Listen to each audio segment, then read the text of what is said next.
Are Switch game keycards actually the worst thing ever?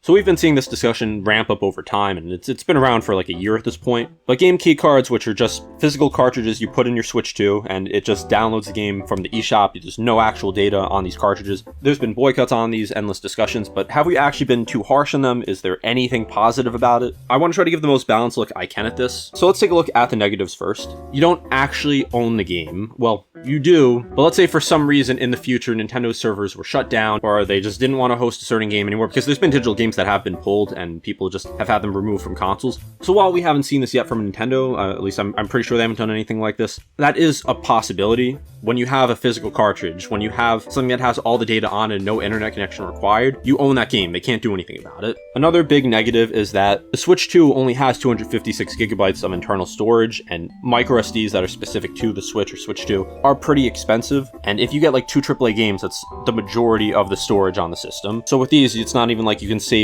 storage on your console by buying physical. And I think that's the biggest knock on these. I think that's easily the biggest issue. On the positive side, you still can sell these, you still can lend them to a friend. They are still physical copies. If you like to display games on your shelf, you can still do that here. For me, that's a big part of buying games. Like, I like to be able to add a game to my collection, and I do think it beats the alternative of just being digital only. But if we take an objective look at this, from someone who just likes to play games, it doesn't really care that much about collecting, there's really no reason to buy any game keycards unless they just want to sell it or lend it to a friend. And I feel like that's not the biggest demographic. There's always going to be people who sell games. Like, I'm not saying that's a tiny demographic or anything. It is still a lot of people. But I feel like most people still don't sell games. I could be wrong on that. But let's say you don't want to sell it and you don't care about collecting. Why would you buy a game keycard? Because it is slightly more inconvenient to have to put a game in the system instead of just having it. You can't lose it, you can't break it. Like, there's literally no benefits besides being able to sell, being able to display it, and being able to lend it. And for a lot of people, they just won't care about that. So it is clear that they are really pushing people to digital. But we do have some positives here, because no one ever talks about the positives here, and I think there are a couple, and by positives, I mean things that I wouldn't say are ideal, but still beat the alternative. A big problem with digital games, in my opinion, is that they're usually more expensive, at least on console. Like, there's very few games I'll pay full price for, and as someone who almost exclusively buys physical games when there's a physical copy, it's usually almost always cheaper, especially Nintendo games that never go down in price outside occasional sales. I've been able to get a lot of Nintendo games for significantly cheaper online. If they were digital, then I wouldn't really have anything I could do. So at least with game keycards, they're having that option where in the future you'll be able to get a used copy for cheaper and it'll work the same as a brand new copy. And at least gives you something to display on your shelf. Like, for me, when I really like a game, even if I bought it digitally, which I do sometimes, not that often, especially if the digital copy is just like significantly cheaper, sometimes I'll buy the game just so I have the physical copy of it. But the problem with digital only, especially on console, is that there's no one competing with it. So you have the Nintendo eShop, that's how you get games. There's no competitor on the Switch that offers lower prices. Same with PlayStation, same with Xbox. However, with Steam, you may be saying, why would you buy digital games on Steam? Couldn't they just have high prices and not have sales? Well, they could, but on PC, there's just so many different platforms. Like, you have Steam, you have Epic Games, you have different storefronts like GOG. There's competitors. Like, Steam wouldn't be around if they weren't offering good deals. If Steam just had the highest prices, people would not be buying all those games on Steam. Maybe they would be playing on Steam, but they could be getting the keys from different places. At least I believe that's how it works. That's the reason you'll see so many games just so cheap on Steam, to the point where it's just worth it to get that digital copy because it's such a good deal. And then there's also a lot of games that just can't afford physical copies, like smaller games. So I don't hold that against like small indie devs, and I'll still support the games if it's something that I want. But again, there's nothing like that for consoles. So if we just got rid of physical games, there's basically a monopoly on that. Like Nintendo, Sony, Microsoft, they could pretty much charge whatever they wanted for games. Now, sure, it's not technically a monopoly. There are these 3 consoles that you could choose from, but if you already have an Xbox, even if the prices are higher on those games, you're probably not going to go out and buy a PlayStation. You're probably just going to suck it up and just buy the game on Xbox. So that's really what scares me about a digital future. Like, that scares me a little more than ownership, because I do think it's something to be concerned about for the future, and it's something that we have seen where digital games just get removed. I don't think it's going to be like that big of a problem. I don't think it's going to be common at all, but it is definitely something I am concerned about, that there's just the possibility of that happening. Like the phrase, you'll own nothing and like it, like, that is a very scary thought where everything is just digital and you don't own anything. But I think for now, I'm just more scared about there being just less deals. Like, you're not going to be able to get a $70 game within a few months for a good price, which is something you can pretty commonly do. Like, there's a lot of $70 games from the past year that are already significantly cheaper because we have the physical copies. So at least with Switch 2 game keycards, there is that, but I don't think we should give a pass for that because Nintendo's created this issue when most Switch games like were just on the cartridge. There were some games that had in very like big text, or not big text, but it was just a big graphic on the case that would say an internet connection is required to download this game or play part of it. So it's not like this is brand new, but at least those games did have something on the cartridge. And you may be asking, why don't they just do this? Why don't these games at least have some of the data on the cartridge so it's not a big issue? And that's because it's just simply cheaper to make game key cards. Like Switch 2 and Switch cartridges are more expensive than a traditional disc. So these publishers save money by making game key cards. It's simply cheaper. And you may say, well, okay, that's fair. Like we're getting cheaper games because of it. Are we? Are any of these game key cards actually cheaper? Pokemon Pokopia came out on a game key card, which didn't need it because it's not that huge of a game. It's not like it wouldn't fit on a 64 gigabyte cartridge, and it's $70. Now, we could talk about the price of that game, if it's worth it or not, and that's not the topic of this video, but where is the deal there? You're paying full price for the game, you're paying $70 for it, and then you have games that are still on the cartridge, like AAA games that are still $70, like the Indiana Jones game coming out to Switch, like that is a $70 AAA game, it's going to be fully on cartridge, and it's the normal price that it is on other platforms, so we're not seeing deals, like it's not like these publishers are saying, okay, we're making game key cards, so in exchange we'll make the games cheaper. That's just not happening, and it's not just Nintendo with this, it's all of the companies. And then you could say, well, maybe they should just have an option where there's the game on cartridge and it's more expensive. And that would just be like a marketing nightmare, I think. If Nintendo set that up where you had to pay more to actually own the game, like I can't imagine that would go over well. And as for what this means for the future, I don't really know. I don't think Switch 2 game keycards are the worst thing ever. I think they are better than digital, but I think people have every right to complain about this, especially if Nintendo starts doing this more themselves. Because I know a lot of people focus their hatred on Nintendo, but so far it's been more AAA developers. For the most part, Nintendo games on Switch 2 have been on the cartridge, so I will give them credit there. There's been a couple. There's been Pokemon Pokopia off the top of my head. I can't remember the other one.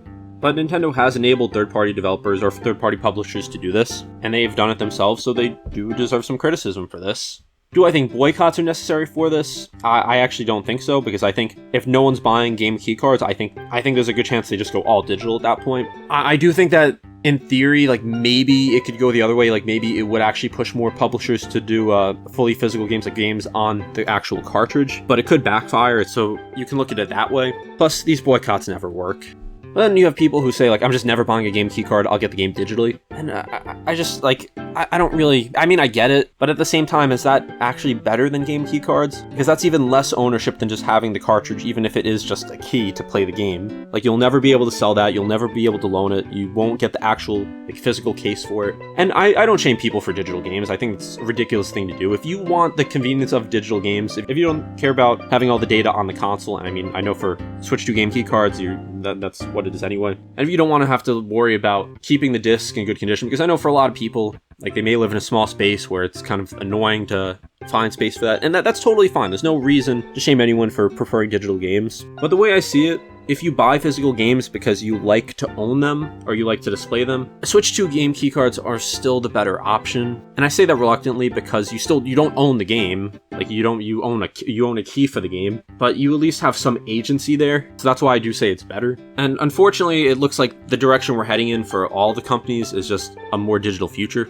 Like the PS5 Pro doesn't even have a disc drive built in, you have to buy one separately. And that's like an extra $80 after the $750 plus tax you spend on the console. So spending around $800 on a console and needing to spend another $80 just to play your own games on it. Like I think that's worse than game key cards if I'm being honest. And then Xbox Series S doesn't even have an option for disc. And now with the next gen Xbox being announced, and it's basically going to be like a PC that I think it just plays PC games. I wouldn't be surprised if Xbox completely abandons disc. The PlayStation 6 I think will have a disc drive, even if it is something to add on, because I think PlayStation has been better about having physical games having actual data on the disc. There's been times where Xbox has had games that are basically key cards, but also they don't really let you know as much as there's tiny text on the case. There's been times where there's literally just a code in a box, which codes in a box are significantly worse than game key cards, because literally you're just getting the case. Like, you're not even getting any agency with that. I mean, I guess that's better than digital for some people. Like, at least you get that case to display, but does that really matter when you don't actually own the physical game? There has been many cases with that happening with the Switch 2. I know Split Fiction was one, but I think Xbox has been a little more egregious with that. And what is the future with game key cards? I hope Nintendo doesn't just start making all their games on key cards. Like, if they only have it like every few games, then I mean, it sucks that it's not like full ownership, but most of their games hopefully still remain on the cartridge, which from what we've seen, that has been the case so far for Switch 2. But as games start to get bigger, because I know there's the 64 gigabyte cartridges, who knows what they're going to do when they start to have even bigger games. On this topic, I'm not going to say I know the situation 100%. If I'm wrong in this, just let me know. But I think with the original Switch, there was like different cartridges. Like there was the 64 gigabyte one, there was a 32 one. I don't know if the Switch 2 has that, but it's obviously more expensive to just have more storage capability on a cartridge. So if Nintendo just does that, where maybe they have like I don't know if they can even realistically have a 128 gigabyte one and not have it be more expensive, but just have different variations, because some of the game key cards we've seen have been for pretty small games, and it makes sense because if there's 64 gigabytes worth of storage or potential storage on that cartridge and there's a 2 gigabyte game, it makes sense. Like, if you put yourself in the publisher's shoes, it makes sense to make that a game key card because it's cheaper. If Nintendo had these smaller versions of the cartridges, then that would be cheaper. Then I think we would see less game key cards. So I think that's the better route to go, because I don't think it's always about just a game being too big to fit on a cartridge, because even just having some of the data on it would be better than not having any data on it. Like as someone who buys mostly physical games, I already had to delete a game to download Final Fantasy VII because my Switch 2 it doesn't have enough storage. I'm getting a micro SD for it since on the original Switch I never needed it because I just simply got so few digital games, and the ones I did were smaller games. But this is, in my opinion, maybe the worst trend in the gaming industry, or the worst thing we're trending towards, which is just a lack of ownership. So you'll see people call anyone who talks about game key cards, which I know I've said probably like 500 times in this video, you'll see people call them grifters, and I don't think these people are grifting on it. I think people legitimately are very upset and scared about what this means, like, for the future of a lot of people's favorite hobby. Do I think some people have overblown it a little bit? Yeah, sure. All I'm trying to say in this video is that this issue is not exclusive to Nintendo, that this is not the worst thing of all time, but it is definitely something that's cause for concern. It's not a good thing. It's just better than the potential alternative.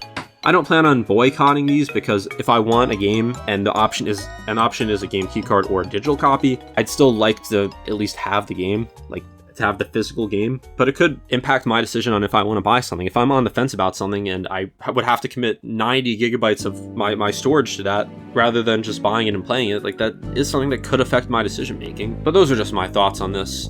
I try to be as reasonable as I can on this. I know like any video I make, there's going to be people who call me a grifter or a fanboy. Like, there's no in between for a lot of people. I am negative on this issue, as are 99% of people, but I don't think exaggerating points with this are genuine. I think it just leads to more chaos that just aren't necessary. I think if we can take a look at what these are objectively and just go from there and just try to paint a more balanced picture without fully committing to one side, we can get a better understanding of what these actually are, how big of an issue this is, and what this means for the future. Because when it comes down to it, there's nothing you or I can do about this. Sure, we could try and boycott games, but we both know that's very unlikely to work. If you would like to try and boycott these, go ahead. Like, I have no problem if someone wants to vote with their wallet. And for me, that is something I do. If I feel a game is too expensive, I just simply won't buy it at that price. But I'm not so anti-game key card that I just won't buy them at all. Like, I do think they are better than the alternative. So if you did enjoy this, if you want to see my takes on other Nintendo topics, both in the past and upcoming, be sure to subscribe, and I'll see you next time.